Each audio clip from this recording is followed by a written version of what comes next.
আমি আমার মনে পড়তেছে না যে মসজিদের ইমাম লাস্ট কবে সুদ নিয়ে আসলে একটা আলোচনা করছে, আমার মনে পড়তেছে না। সাম্প্রতিক সময়ে সুদ এটা আমাদের কাছে একদম কেমন যেন পানির মতন হয়ে গেছে। হযরত মুহাম্মদ সাল্লাল্লাহু আলাইহি সাল্লাম সে নিজেও সুদের পক্ষে ছিলেন না, তার সাহাবীগণও সুদের পক্ষে ছিলেন না। তারা বুঝতে পারতেন যে আসলে সুদটা কত পরিমাণে খারাপ, সে ভয় পাচ্ছে কিনা এটা আসলে আমি বুঝি না। আমার এই টাকা যদি তোমরা যদি না দিতে পারো, আমি তোমাদেরকে পিটাবো, মারবো, এবং কি আমি তোমাদেরকে অপদস্থ অপমান করব, এবং কি আমি তোমাদের নামে মামলা করব, আমি তোমাদের নামে যথাযথভাবে আমি তোমাদের বিরুদ্ধে আইনি ব্যবস্থা নিব। আসসালামু আলাইকুম, সবাই কেমন আছেন বন্ধুরা? আশা করি ভালো আছেন। তো আজকে আলোচনা করব আল্লাহ কেন সুদকে হারাম করছে আমাদের জন্য। কোরআন শরীফে আমাদের মুসলমানরা আমরা জানি যে সুদ হারাম। আল্লাহ সুদ হারাম অনেকবার বলছে যে সুদ হারাম। সুদ হারাম কেন হারাম, বা এটা হারাম করা হয়েছে কি কারণে, সেটা তো বিস্তারিত না বললেও এটার পাপ যে কি ভয়াবহতা, এটার যে সর্বনিম্ন যে পাপ, সেই পাপের যে ভয়াবহতা বা সেই যে ঘৃণিত পাপ, পাপের কথাটা আমি নাই বললাম, আমি বলতে চাচ্ছি না পাপের কথাটা, কিন্তু আপনারা মোটামুটি সবাই জানেন যে এই যে সুদকে যে হারাম করছে, এই শুধুমাত্র হারামের কথাই আল্লাহ তাআলা বলছে, কিন্তু কেন হারাম করছে, আসলে এটার ইফেক্টটা কি হতে পারে, এইটা আলোচনা না করলেও যে ভয়াবহ যে আহ, পাপটার কথা বলা হয়েছে, এইটা শুনেও আমরা ভয় পাচ্ছি না। তো আজকে আমি আলোচনা করতে চাচ্ছি আল্লাহ কেন আমাদেরকে সুদ হারাম করছে, আমাদের জন্য কেন হারাম করছে সুদ, এইটা নিয়েই। তো আজকে ভিডিওটা একটু বড় হইতে পারে, আপনারা সবাই ধৈর্য ধরে আসলে ভিডিওটা দেখবেন। আর এই ভিডিও থেকে অনেক, অবশ্যই আপনারা অনেকেই অনেক কিছু শিখবেন, অথবা এই ভিডিও থেকে অনেক ইমপ্রুভ হতে পারে, আমি বলতে পারি না। তবে আমার কাছে সবার কাছে অনুরোধ, আমি এটা করব যে এই ভিডিওটা আপনি দেখার পর অবশ্যই শেয়ার করবেন, যাতে আর একজন ভাই দেখতে পারে, অথবা এটা থেকে সে কিছু জানতে পারে। আমি এই ভিডিওটা তৈরি করতেছি শুধুমাত্র একটা বোঝানোর জন্য যে আল্লাহ আমাদেরকে সুদ কেন হারাম করছে, এই বিস্তারিত না বললেও আমাদের এটা বোঝা উচিত ছিল। আমাদের এটা একটু মেধা খাটিয়ে যদি আমরা চিন্তা করতে পারতাম, তাইলে হয়তো আমরা জানতে পারতাম, আসলে আমরা বুঝতে পারি যে আসলে কেন আমাদের জন্য এই বিষয়টা হারাম করছে, এবং কি এত নিকৃষ্টতম পাপের কথা উল্লেখ করছে। এটা যদি আমরা একটু ভাবি, তাহলে আমরা অবশ্যই পেয়ে যাই। কিন্তু হয়তো আমরা বিভিন্ন নানান কাজে, নানান ব্যস্ততার মাঝে আসলে এইগুলো আমরা করি না। এই কারণে আমরা এটা থেকে অনেকটা পিছিয়ে। আর যারা সুদের সাথে, যারা সুদ খায়, যারা সুদখোর, এরা আসলে এই বিষয়ে জানি না, হয়তো বা তারা এত কিছু কিভাবে কি করে। তো যাই হোক, সুদের সাথে আমরা সবাই রিলেটেড, আমি এটা আপনাদেরকে বলছি। ব্যাংকিং, আমাদের ব্যাংকিং যে ব্যবস্থা, এই ব্যবস্থার মাধ্যমে আমরা সবাই সুদের সাথে কোনো না কোনো ভাবে ছোট ধুলিকণা হইলেও আমাদের গায়ে লাগানো আছে। তো তার থেকেও আসলে এই যে সুদটা যে ভয়াবহতা আল্লাহ তাআলা করছে, এইটা আসলে আমাদের বলা উচিত। আমার মনে হয় না যে, আমার মনে পড়তেছে না যে মসজিদের ইমাম লাস্ট কবে সুদ নিয়ে আসলে একটা আলোচনা করছে, আমার মনে পড়তেছে না। আমি যে কবে শুনছি যে সুদ হারাম, কেন হারাম, বা কি কারণে হারাম হইতে পারে, এই যে একটা আলোচনা লাস্টে যে কবে শুনছি আমি জানি না। লাস্ট কোনো ইমামের কাছ থেকে আমি এখন পর্যন্ত শুনি নাই যে সুদ নিয়ে এরকম একটা আলোচনা করছে। এখন তো, আগে সুদ নিয়ে আলোচনা করলেও এখন আর এই সুদ নিয়ে আলোচনা করে না। কেন করে না জানি না, হয়তো বা এর পিছনে তারাও জড়িত থাকতে পারে। আমি আসলে এই অপবাদটা দিতে চাচ্ছি না। হয়তো বা সে জড়িত কিনা, অথবা সে ভয় পাচ্ছে কিনা, এটা আসলে আমি বুঝি না। তো যাই হোক, আমি এত কিছু বলবো না। আমি শুধু বলতে চাচ্ছি যে আজকের ভিডিওটা অবশ্যই আপনাদের কাছে আমার অনুরোধ থাকবে যে এই ভিডিওটা সবাই শেয়ার করবেন, যাতে আপনার মাধ্যমে আরেকজনে এই যে এই বিষয়টা জানতে পারে, আসলে সেও রিয়েলাইজ করতে পারে যে আসলে হ্যাঁ, সুদটা আল্লাহ এই জন্যই আমাদের জন্য হারাম করছে। তো আমি বেশি দূরে যাব না, ভিডিওটা অলরেডি অনেক বড় হয়ে গেছে আমার বক বক শুনে। যদি আমার কথাগুলা আপনার শুনতে বিরক্ত লাগে তো চলে যান, কিন্তু আপনি হয়তো বা কিছু একটা মিস করবেন, এটা আমি বলতে পারি।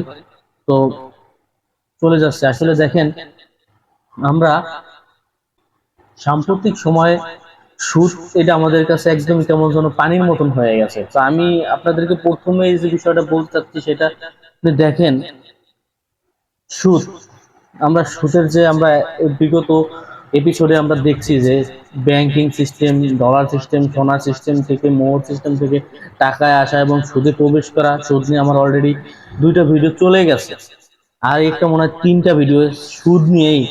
তো বুঝতে পারতেছেন সুদ নিয়ে কি পরিমাণ আমরা আসলে উদ্বেগপূর্ণ, অথবা আমাদের এটা কেন জানা উচিত। আসলে এই বিষয়টা আমি বারবার যেহেতু বলতেছি, আসলে এই সুদটাই আমাদের সব জায়গায়, আমাদের এই সুদটাই আমাদের এই যে সার্বিক যে পরিস্থিতি, আমাদের বাংলাদেশের যে প্রেক্ষাপট, এই সম্পূর্ণ পিছনে এই সুদ জড়িত। এই সুদটাই আমাদের এইরকম একটা খারাপ অবস্থায় নিয়ে আসছে। আসলে দেখেন, সুদ আমার জন্য আপনার জন্য কেন খারাপ আমি বলি। ধরেন আমি একটা ব্যাংক, ব্যাংক, এখন আমার কাছে 10জন ব্যক্তি সুদে টাকা নিতে আসছে, আমি তাদেরকে 10জনকে আমি 1000 করে টাকা দিলাম, অত দূরে গেলাম না, আমি 100 টাকা করে আমার কাছ থেকে সুদে টাকা নিল, তো 10% সুদে আমাকে 10 টাকা করে দিবে। তো 10জন লোক আমার কাছে আসছে, 100 টাকা করে আমার কাছ থেকে সুদে টাকা নিচ্ছে, এবং প্রত্যেকে আমাকে 10 টাকা প্রফিট করে দিবে, মানে 110 টাকা করে আমাকে দিবে। তো একটা একটা মোটামুটি একটা ছোট্ট একটা রুম, এটাকে মনে করেন আমাদের বাংলাদেশ, ছোট্ট একটা রুম, এই যে রুমের যে এরিয়াটা, এইটা মনে করেন আমার বাংলাদেশের এরিয়া। এই রুমের ভিতরে 10জন ব্যক্তি আছে, এবং আমি 24 ঘন্টাকে বা একদিন আমি টাইম দিলাম, এটা ধরলাম একটা বছর। আমি একদিনকে জাস্ট আপনাদের বোঝার স্বার্থে কিন্তু আমি বলতেছি এগুলা, আপনি আবার জেনুইন ভাবে ধরে নিয়েন না। আমি শুধু আপনাদেরকে বুঝাচ্ছি যে আসলে ছোট্ট পরিসরে আপনাদেরকে আমি বোঝাতে চাচ্ছি যে আসলে সুদ আল্লাহ আমাদের জন্য কেন হারাম করছে, আমাদের এটা বোঝা উচিত ছিল। এইটার কারণে আমি আপনাদেরকে উদাহরণ দিচ্ছি ছোট্ট পরিসরে। তো ধরেন একটা রুম, এটা হচ্ছে আমাদের বাংলাদেশ বর্ডার, আর 10জন ব্যক্তি ধরেন আমার কাছ থেকে সুদে টাকা নিল 100 টাকা করে, সবাই আমাকে 10 টাকা সুদ প্রফিট দেবে বছরে। তো আমি বছরটাকে অত বড় লং না নিয়ে আমি একদিনের ভিতর নিয়ে আসলাম, যে একদিনটাকেই আমি বছর মনে করলাম, এবং আমার কাছে টাকা নেওয়ার পর আমি 10জন ব্যক্তিকে বললাম যে আগামী কালকে এরকম সময় আমাকে সবাই 110 টাকা ফেরত দিবেন। তো এই বাংলাদেশ, এই রুম এর বাইরে তো আমাদের বাংলাদেশে টাকা চলে না, যেহেতু বাংলাদেশ এর বাইরে টাকা নাই, ধরেন টাকা নাই, আমাদের বাংলাদেশ ভিতরে আমাদের টাকা চলতেছে। তো আমি সবাইকে বললাম যে আমাকে 10 টাকা করে বেশি দিতে হবে, আপনারা সবাই 100 টাকা করে নিচ্ছেন, আমাকে 110 টাকা করে দিতে হবে, এবং একদিনের ভিতর, মানে আমি এক বছর বানাইছি একদিনটাকে। তো এই যে এক বছর বা একদিনের ভিতর আমাকে সবাই 110 টাকা করে দিতে হবে। এই যে রুমের ভিতর থাইকা তারা কিভাবে আমাকে, সবার কাছে কিন্তু 100 টাকা করে আছে, এখন 10জনে আমাকে 10 টাকা করে বেশি কিভাবে দিবে আমাকে বলেন, এটা কোথা থেকে আনবে, কি করতে হবে এবার ভাবেন। যখন আমি এই 10জনকে একটা রুমে রাখবো, তখন এরা, যখন আমি তাদেরকে বলবো যে আমার এই টাকা যদি তোমরা যদি না দিতে পারো, আমি তোমাদেরকে পিটাবো, মারবো, এবং কি আমি তোমাদেরকে অপদস্থ অপমান করব, এবং কি আমি তোমাদের নামে মামলা করব, আমি তোমাদের নামে যথাযথভাবে আমি তোমাদের বিরুদ্ধে আইনি ব্যবস্থা নিব, এবং কি মানহানি করব। তো এই যে একটা মেন্টালিটি প্রেশার, যে আমার কাছ থেকে 10জন লোক টাকা নিছে, এবং ব্যাংক থেকে টাকা নিলে কিন্তু এইসব ধরনের অনেক লেখা থাকে, আপনারা জানেন টাকা না দিতে পারলে কি কি ধরনের অ্যাকশন নিতে পারে। তো এই যে অ্যাকশনের কথা আমি বলে দিছি। তো একদিনের ভিতর আমাকে 100 টাকায় 10 টাকা করে প্রফিট দিতে হবে, 10জনের কাছে 100 টাকা করেই আছে, এবং কিভাবে 10জন ব্যক্তি আমাকে 10 টাকা করে বেশি দিবে ভাবেন একবার। এখন এই দশজন কি করবে বুঝতে পারতেছেন? এই 10জন যে দুর্বল প্রতি তারা, তার প্রতি তারা প্রচুর পরিমাণে প্রেশার ক্রিয়েট করবে, তাকে টিম ওয়াইজ করবে, গ্রুপে ভাগ হবে, এদের ভিতর মারামারি কাটাকাটি হানাহানি এগুলো চলবে। এই যে মারামারি হানাহানি কাটাকাটি কেন চলতেছে, এই যে 10 টাকা প্রফিট আমাকে বেশি দিতে হবে, এবং নিজে যে টাকাটা নিল তারও তো একটা পারিশ্রমিক আছে, এই যে একটা ব্যাপার চলে আসে, এই ব্যাপারের কারণে যখন নিজে এই 10জনের ভিতর আর কম্পিটিশনটা কি হয়ে যাবে ভাবতে পারেন, যে মারামারি কাটাকাটির একটা পর্যায়ে চলে যাবে, এবং সবাই এই পরিস্থিতিতে যাবে। এই পরিস্থিতি থেকে তখন আমাকে সবাই মারামারি কাটাকাটি, বর্তমান প্রেক্ষাপটে আপনারা দেখতে পারতেছেন দ্রব্যমূল্যের ঊর্ধ্বগতি, এইসব বিষয়ে আমি একটা ভিডিও বানাবো, দুর্নীতি এই যে 10 জনের ভিতর যে একটা দুর্নীতি শুরু হইলো, দেখেন কোথা থেকে কোথায় আসলাম।